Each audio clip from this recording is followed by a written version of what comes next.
বন্যা পরবর্তী খাগড়াছড়ির কৃষকরা ঘুরে দাঁড়ানোর চেষ্টা করছেন। নতুন করে ধানের চারা রোপণ ও সবজি চাষে ব্যস্ত চাষিরা।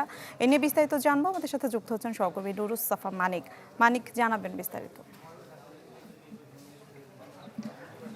মিলা, গেল জুলাই মাসের শুরু থেকে যে বৈরী আবহাওয়া কিংবা ভারী বর্ষণ যে পাহাড়ি ঢলে খাগড়াছড়ির চেঙ্গি মানি নদীর তীরবর্তী যেসব কৃষি জমি ছিল সেসব কৃষি জমির প্রায় 1100 হেক্টরের মতো কিন্তু ফসলি জমি, যেখানে ধান, সবজি সহ অন্যান্য ফলমূল বাগানও কিন্তু ক্ষতিগ্রস্ত হয়েছিল।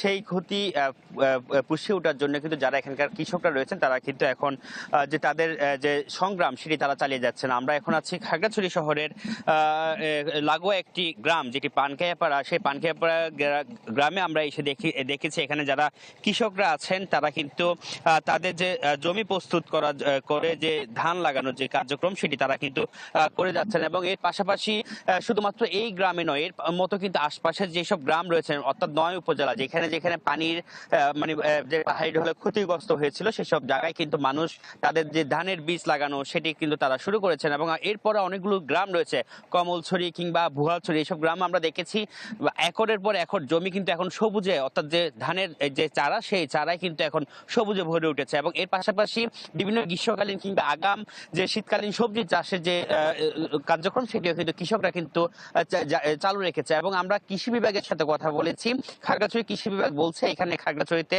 জুলাই মাসের যে পাহাড়ি ঢলে যে বর্ষণ হয়েছিল কিংবা বন্যা পরিস্থিতি হয়েছিল, বিশেষ করে ডিগিনালা, খাগড়াছড়ি সদর, মহালছড়ি, পানছড়ি, সেই সব জায়গায় কিন্তু তারা কিন্তু আগাম বীজ দেওয়া শুরু করেছে কিংবা তাদেরকে কৃষকদের প্রণোদনার যে কার্যক্রম সেটি তারা শুরু করেছেন। তো সবকিছু মিলে তারা বলছেন যে কৃষকদেরকে এখন কম কালীন সময়ের মধ্যে যে ধানের যে জাতগুলো আছে সেগুলো তারা পরামর্শ দিচ্ছেন।